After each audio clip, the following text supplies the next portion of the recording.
You're listening to Hoedown History, where we explore the history and legends of America's old-time and bluegrass music.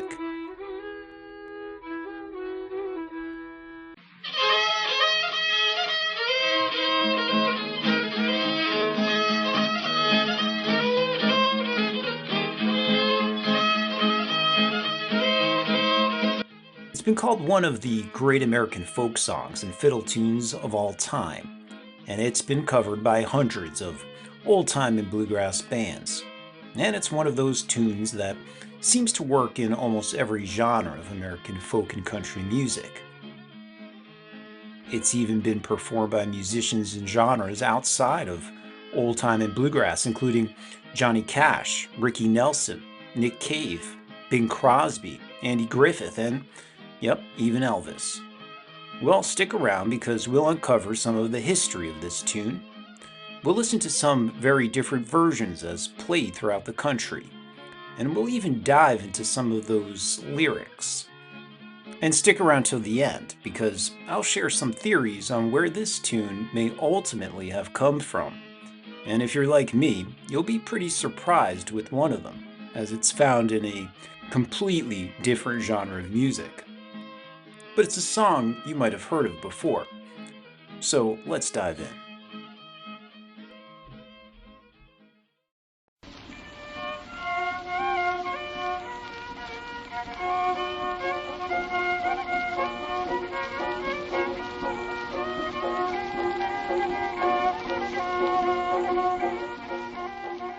You're listening to one of the first ever recordings of Cindy by this duo, Samantha Bumgarner and Eva Davis, recorded in 1924. And this wasn't the only claim to fame for this pair of women. These two would also go down in the music history books as the first ever female folk and old-time country recording artists. And that's not all. They may also be the first to ever make a recording with a 5-string banjo.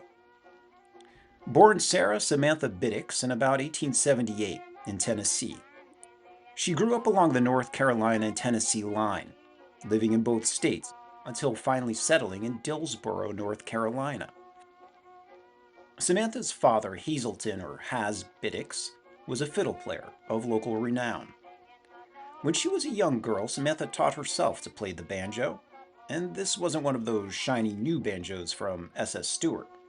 It was an instrument made out of a gourd, with a cat's hide stretched over it. The strings were made of cotton thread coated with beeswax. Eventually, her father would buy Samantha a store-bought banjo for 10 cents, and she and her father together would entertain family and friends singing and playing the old-time songs. And we even have an account from Samantha herself when she entered her first banjo contest when she was young. We were in Canton, and they were having a fiddlers convention. Somebody entered me into the contest. It was the first banjo contest I was ever in. I was so nervous. I didn't even know I could hit a string. Besides, I had that old 10-cent banjo. And here I looked up and saw all these fine banjos coming from Asheville. I wanted to leave, but they wouldn't let me. I tell you, I was so nervous. I didn't even know I was hitting the strings. But I won that contest, and I've been winning them ever since. Now, Samantha also recounts how, when she was a young girl, her father wouldn't let her touch his fiddle.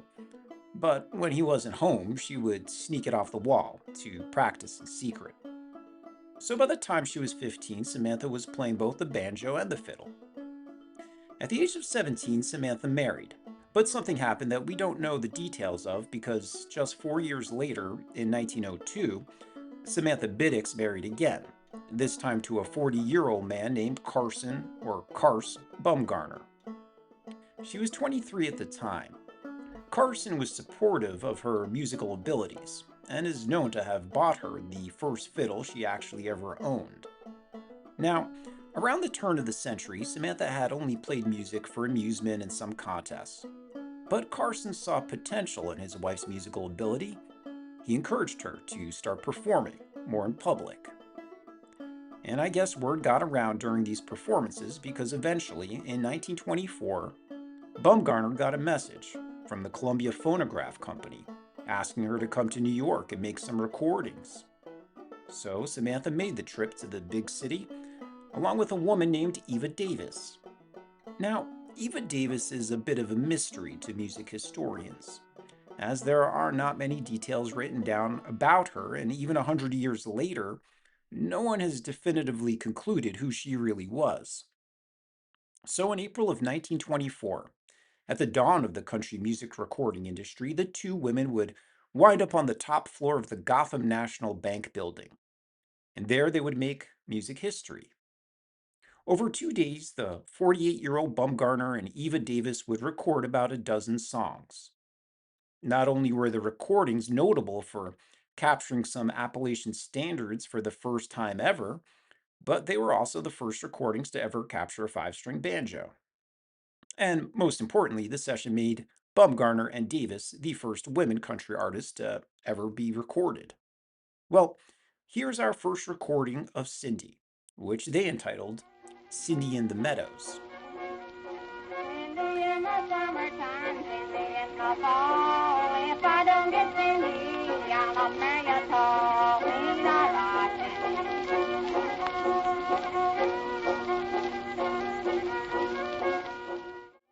After this recording, Eva Davis basically disappears from the historical record and never appears to have made a recording again. But Samantha would go on and further her musical career playing on the radio and at music festivals, while she also continued to work as a dressmaker to make ends meet. And in 1939, she even made a trip to the White House to perform for President Franklin Roosevelt and the King and Queen of England. And from 1928 to 1959, she entertained thousands, headlining Asheville's Mountain Dance and Folk Festival for 31 years. And it would be in 1936 that a young Harvard student attended that folk festival by the name of Pete Seeger. Up to that point, Pete had been playing a tenor banjo in the school jazz band. He himself recounted that playing jazz tenor was, well, kind of boring. Or, as he put it was just chords, chords, chords. Then, on seeing Aunt Samantha perform at that festival, he was inspired to take up the five string. And from that moment on, Pete Seeger would go on to not only just learn that instrument, but would become the inspiration for thousands to pick up the instrument. In addition to publishing an instructional book on banjo playing that was considered the Bible for an entire generation of pickers, he's also considered the musician most responsible for the folk revival of the 60s. And interesting enough, Pete Seeger would also make a recording of Cindy as well in 1944, and it's kind of a touching rendition. You ought to seen Miss Cindy, she's living way down south. She's so sweet, them honeybees swarm around her mouth. Get along home, Cindy, Cindy, get along home. Get along home, Cindy, Cindy, I'll marry you someday. And the number of artists who have recorded this tune is too many to count. But notable recordings have been made by fiddling John Carson, Riley Puckett, Vernon Dallard, Ernest Stoneman, Bascom Lamar Lunsford, Bradley Kincaid, the Skillet Lickers, the Delmore Brothers, and many, many more. And this tune goes by a number of different names, including Where'd You Get Your Whiskey, Rocky Road Cindy, Got a Little Home to Go To. And in the Round Peak area, it's frequently referred to as Rockingham Cindy, Rockingham counties being found in both North Carolina and Virginia. And it was the title used by the legendary North Carolina fiddler Tommy Jarrell when he played the tune. Now, Tommy Jarrell, who lived in the Mount Airy region of North Carolina, near the border of Virginia, has been responsible for inspiring countless numbers of old time musicians during the 60s, 70s, and 80s. Many people, in fact, relocated to the region just to be close to Jarrell and the musical tradition of the area. Jarrell had a modest number of tunes he would play, but he lived with these tunes his whole life and had developed each of them into masterpieces of old time fiddling. His father was a professional fiddler who played with the Galax bass string band, and Tommy grew up listening to this music and playing it at social gatherings in the area. He never made a living from his music working mainly for a road crew in North Carolina, and he never made any recordings until the 1960s, when he was rediscovered during the folk revival. And his lively personality, captivating storytelling, and fiddling made him somewhat of a celebrity among old time musicians. And thanks to Jarrell, who helped preserve many of these old tunes, he helped bring this style of music, which was mainly isolated to the Round Peak area, to a wider audience. His recordings have been analyzed and transcribed by many. Some have even notated every bow stroke of every tune he ever played. And here is a recording of Rockingham Cindy by Tommy. Note his ever so subtle syncopations and interesting note selections that make this recording such a masterpiece of old time fiddling.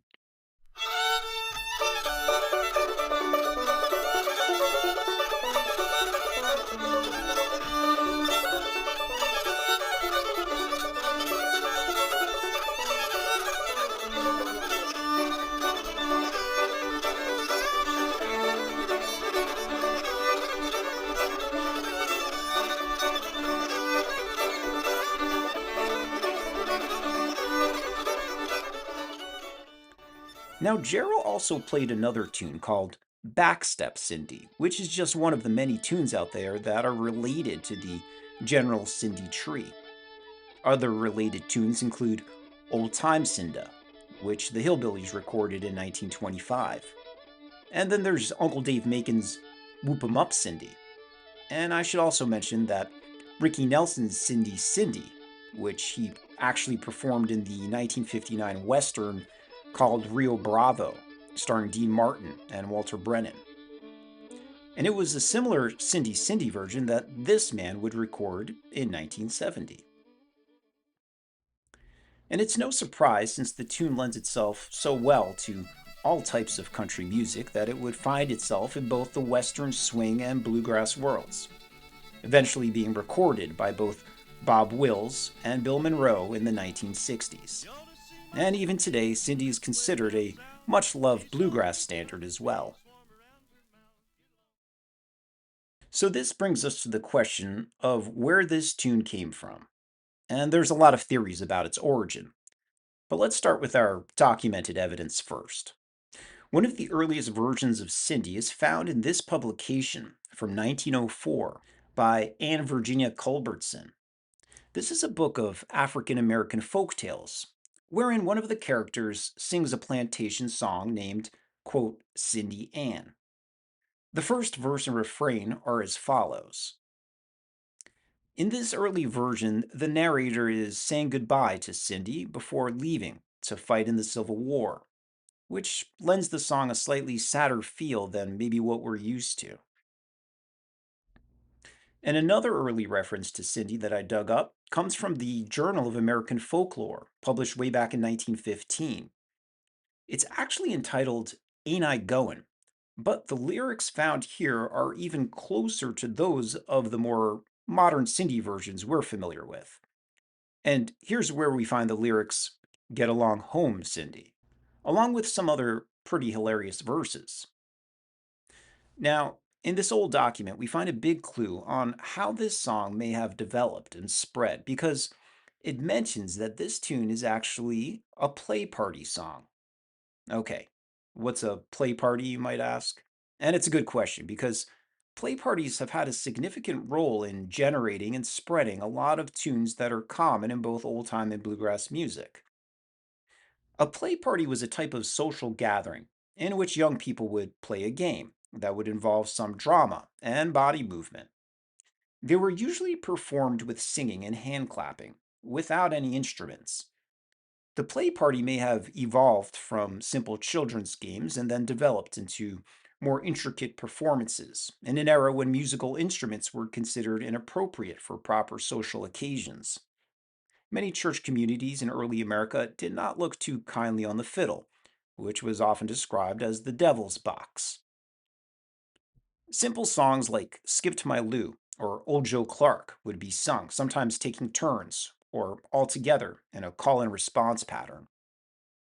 These play parties took the place of dance parties for children and adolescents, where all other dancing may have been forbidden. but they were also popular in less restrictive communities as well. These play parties continued into the 1930s as entertainment for young adults who maybe couldn't afford to go to the public dance. And as public schools developed in the mid 20th century, play parties thrived on the playground. They eventually began to lose popularity in the 50s, but they still went on for some time afterwards, as even I remember doing some of these in my public school growing up in the 80s. Here's a recording of one play party taken by the Library of Congress of a group of young ones that were still performing these in the 1940s. Unfortunately, I couldn't find any film footage, so it's just an audio recording, but you can hear the shuffling and stomping in the background to give you a feel.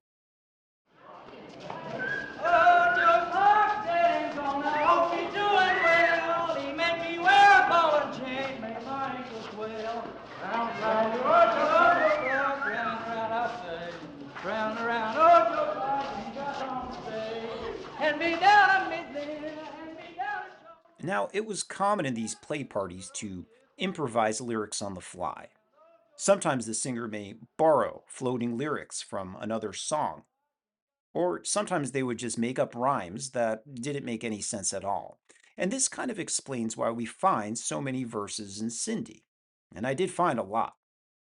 Here's one example that clearly seems to be a nonsense lyric composed simply to make up a rhyme.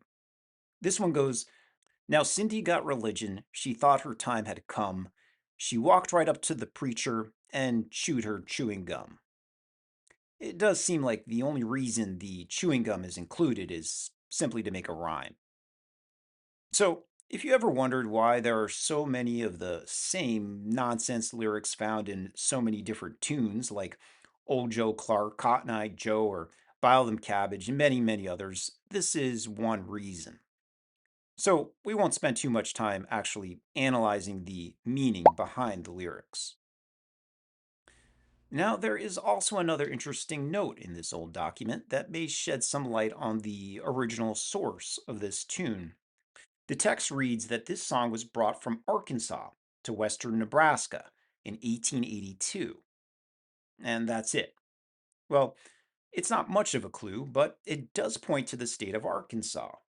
And we do find this tune popping up in a list of traditional Ozark Mountain fiddle tunes compiled by a musicologist named Vance Randolph. And there was also a field recording gathered from Arkansas in the 1930s by the Library of Congress. It's from the fiddler John A. Brown. This version of Cindy sounds, well, a little bit spookier than the versions we're used to, but it may be one of our earliest versions of the song. Give it a listen.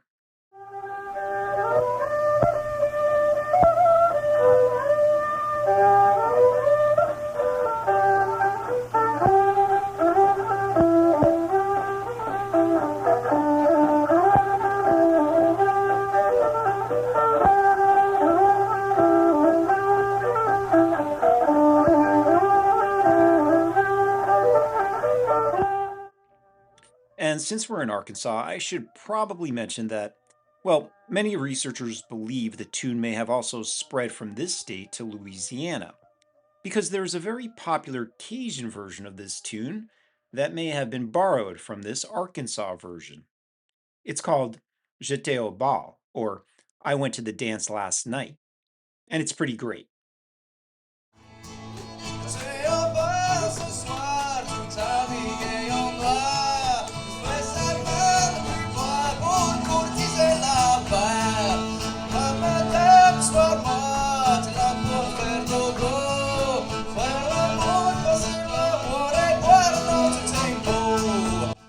So, yeah, Cindy clearly works for Cajun music as well.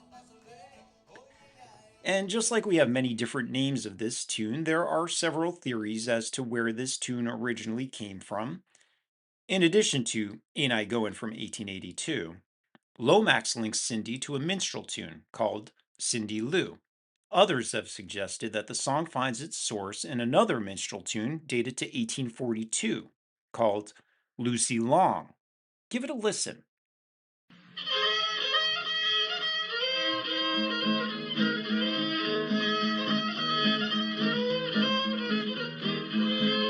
I'm coming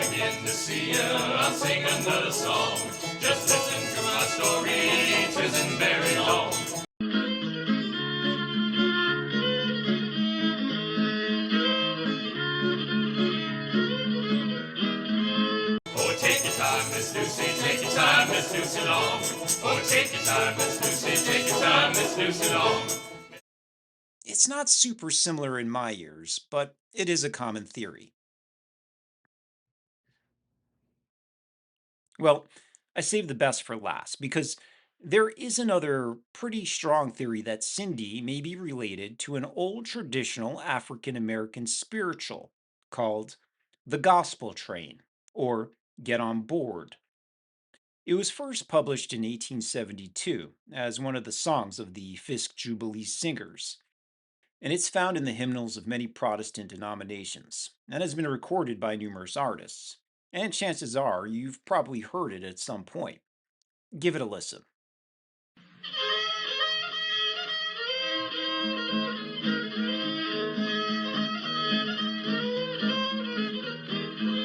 The gospel trains are coming, I feel it just ahead. I feel the rivers rolling and rolling through the land.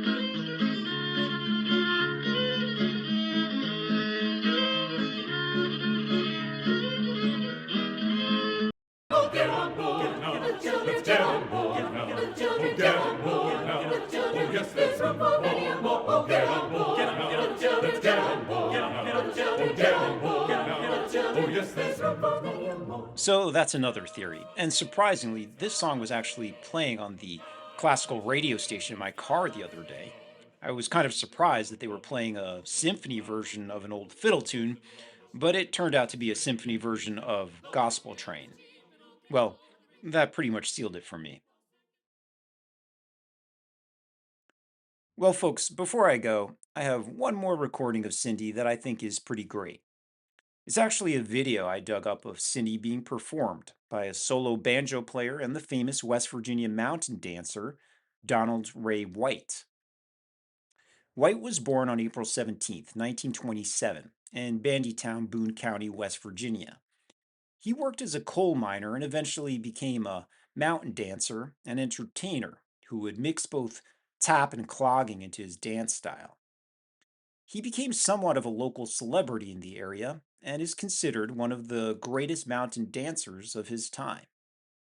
He was featured in several documentaries about the infamous White family of which he was a part of. The White family stemmed from a long line of coal miners, and reading about the various members of this clan, it seems like the Whites have had their fair share of, well, what some call hillbilly troubles.